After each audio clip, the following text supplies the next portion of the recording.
그때 그 말을 했어야 했는데. 아니, 차라리 욕이라도 한 사발 퍼부어줬어야 했는데. 여러분 오늘도 이 생각 때문에 밤잠 설치고 계시나요? 분명히 내 가슴에 대못을 박는 말을 들었는데 나는 바보같이 허허 웃으며 커피값까지 내고 돌아온 그날. 집에 와서 씻으려고 거울을 보는데 거울 속에 내가 너무 등신 같아서 눈물이 핑 돈 적 있으시죠? 우리는 왜 그토록 소중한 나 자신을 지키지 못하고 남의 무례함에 침묵하며 스스로를 학대해 왔을까요? 오늘 그 지옥 같은 후회에서 벗어나 우아하게 나를 지키는 5가지 해결 방법을 심리학과 다산정약용 선생의 지혜를 빌려 말씀드리겠습니다. 사건의 발단은 아주 사소한 동창회 모임이었습니다. 오랜만에 나간 자리라 설레는 마음에 가장 아끼는 옷을 입고 손때 묻어 정겨운 청가방 하나를 메고 나갔죠. 그런데 잘 산다는 친구 영숙이가 수백만 원짜리 명품백을 식탁 중앙에 툭 내려놓더니 제 가방을 위아래로 훑어보며 말하더군요. 미자야, 너는 참 변함없어 좋다.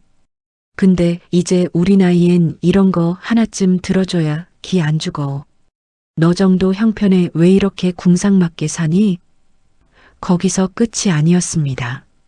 제 아들 안부까지 묻더니 아직도 그 중소기업 다니니? 우리 아들은 이번에 공기업 한 번에 붙었잖아. 부모가 뒤에서 좀 밀어줘야 애들이 힘을 쓰지라며 제 아들의 노력까지 깎아내렸습니다. 순간 식탁에 공기가 얼어붙었고 제 손은 떨렸지만 저는 바보처럼 어색하게 웃으며 아들 축하해라고 말해버렸습니다. 그 비겁한 웃음이 화근이 되어 저는 한 달 내내 가슴을 쳐야 했습니다.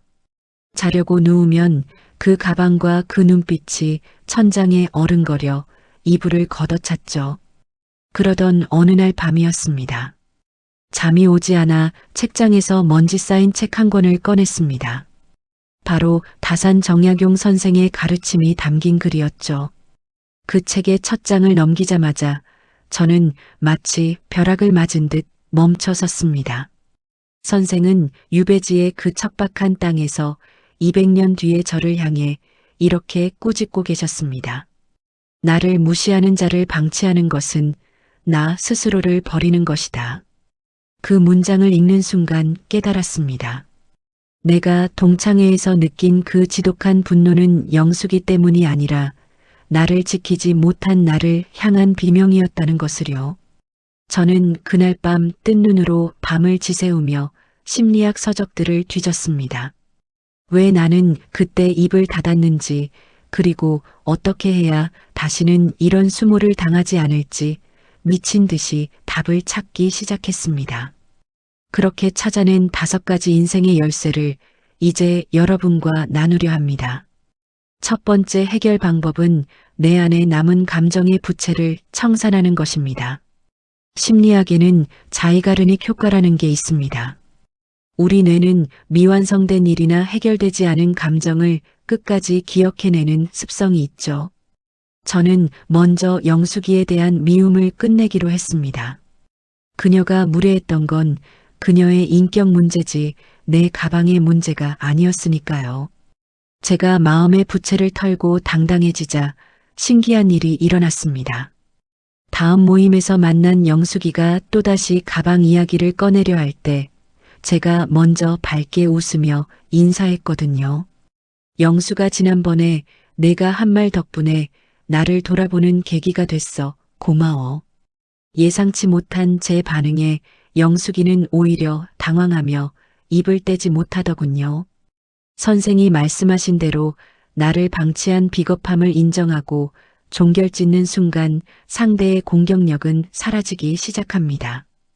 두 번째 해결 방법은 무례함에 웃어주는 면죄부를 회수하는 것입니다. 이것은 심리학의 조작적 조건화 법칙과 연결됩니다. 무례함에 웃어주면 상대는 그것을 권리로 착각합니다.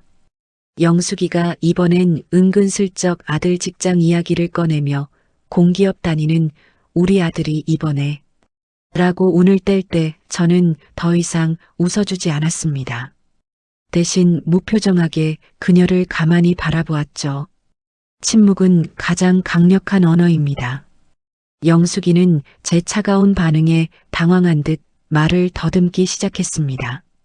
정약용 선생은 말씀하셨죠. 할 말을 못하는 것은 처남이 된다.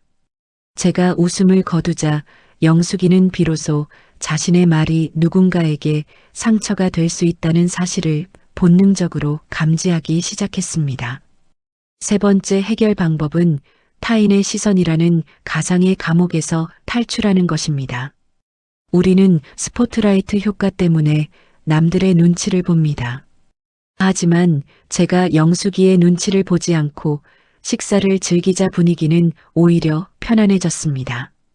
제가 나는 내 아들이 자기 삶을 성실히 사는 게 참 자랑스러워라고 당당히 말하자 옆에 있던 다른 친구들도 하나둘씩 자기 자식의 소박한 행복을 이야기하기 시작했죠.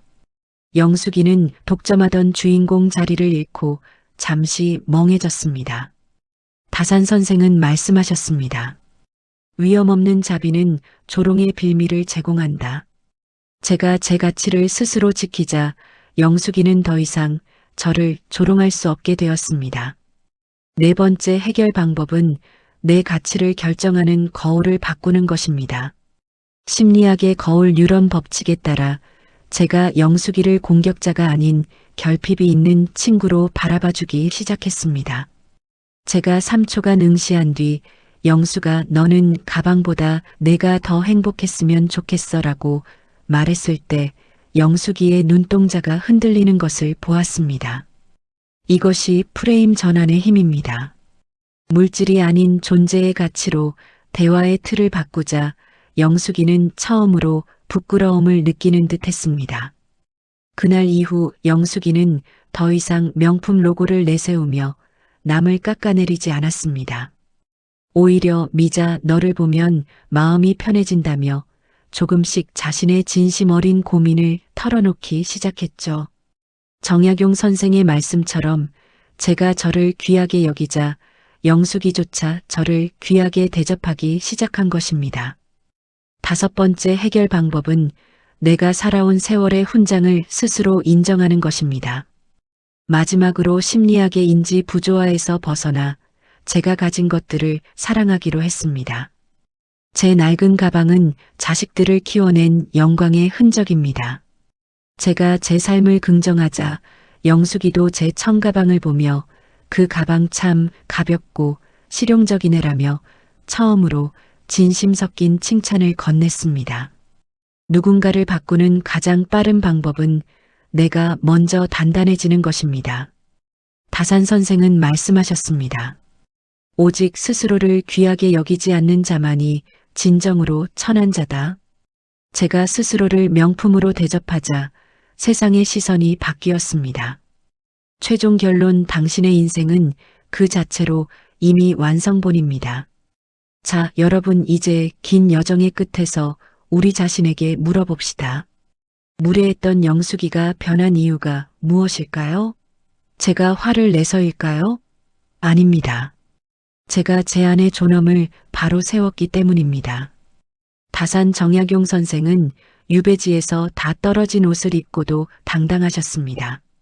인간의 품격은 겉을 감싼 가죽 주머니가 아니라 그 안에 담긴 사상과 당당함에서 나온다는 것을 선생은 몸소 보여주셨죠.